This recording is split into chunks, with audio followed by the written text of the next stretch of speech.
and this is just the two reports out of many. If you look at the Golden Triangle area, the prostitution, human trafficking, child and kids trafficking, wildlife trafficking, arms dealer smuggler, it's crazy. It's a heaven for criminals.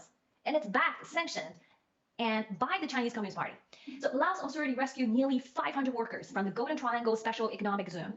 And these girls was lied to. They were recruited by the human trafficker. The human trafficker, in order to recruit them, they get paid. Those human traffickers get paid by recruiting them from other parts of Laos or other parts of Thailand or Myanmar or whatever in the region, in the neighboring country, and ask them to do a job that they're not be able to possibly to deliver. And then when they cannot deliver the job, then they forced into slavery. So I want to read some of the things that to you, and you can see what the slave under the Chinese Communist Party looks like.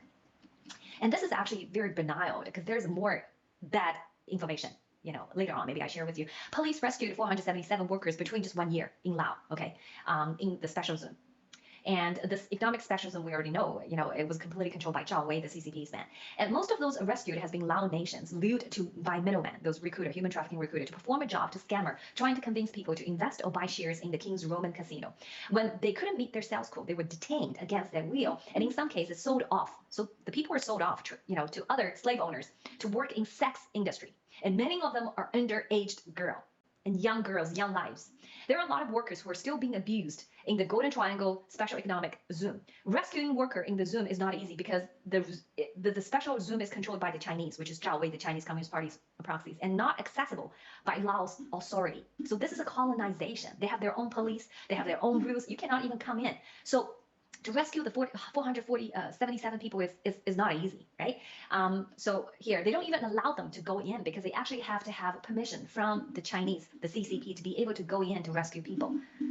Here is many Lao and foreign worker has been abused, having labor disputes with the Chinese employers. For example, they could not do the job and the employer wouldn't give them any food and water or would detain them or sell them to massage parlors and brothels.